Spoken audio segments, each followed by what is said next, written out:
दोस्तों नमस्कार। अपना भारत में आप सभी दोस्तों का स्वागत है।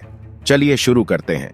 सुप्रीम कोर्ट बार एसोसिएशन द्वारा आयोजित विदाई समारोह में निवर्तमान सुप्रीम कोर्ट के जज जस्टिस केएम जोसेफ ने कहा कि सुप्रीम कोर्ट के जज दुनिया में सबसे ज्यादा काम करने वाले जज हैं।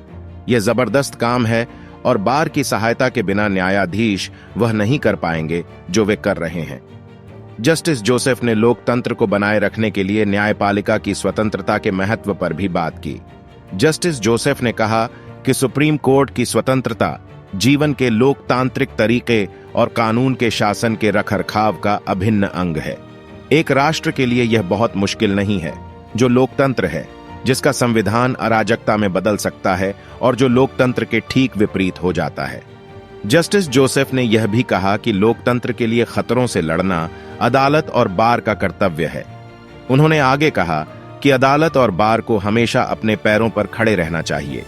यह एक कर्तव्य है जिसको पीढ़ी दर पीढ़ी निभाया जाता है। जस्टिस जोसेफ ने बार के युवा सदस्यों से लोकतंत्र और संवैधानिक जीवन शैली को खतरा पैदा करने वाली ताकतों से लड़ने के लिए पहल करने का आग्रह किया। कार्यक्रम में जोसेफ ने कहा, बार के युवा सदस्यों में बहुत बड़ी प्रतिभा है। अगर इस प्रतिभा को साकार नहीं किया गया तो हमारा लोकतंत्र खतरे में पड़ जाएगा।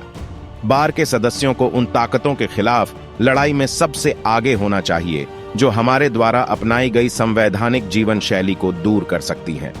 Chief justice of India DY Chandrachud, जिन्होंने विदाई समारोह की अध्यक्षता की, उन्होंने जस्टिस केएम जोसेफ को 51 साल से अधिक के अपने दोस्त के रूप में प्यार से बताया। CJI ने कहा, हम ऐसे दोस्त हैं जो फुटबॉल खेलने के लिए एक दूसरे के दरवाजे पर दस्तक देते थे। CJI चंद्रचूड़ ने जस्टिस जोसेफ को वाकपटु और प्रेरक वकील और बेहतरीन न्यायाधीश के रूप में याद किया। CJI ने कहा, कानून से दशकों से परिचित होने के बावजूद वह विनम्र हैं, खुद को मिटाने की हद तक विनम्र। वह अपने काम को बहुत गंभीरता से लेते हैं, लेकिन खुद को बहुत गंभीरता से नहीं लेते, जो कि महान न्यायाधीश की पहचान है। जस्टिस जोसेफ को अक्टूबर 2004 में केरल हाईकोर्ट के न्यायाधीश के रूप में नियुक्त किया गया था।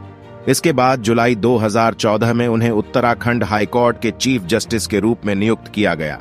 उन्हें अगस्त 2018 में सुप्रीम कोर्ट में पदोन्नत किया गया था। अभी तक के लिए इतना ही। नए वीडियो के साथ हम फिर हाजिर होंगे। तब तक के लिए नमस्कार।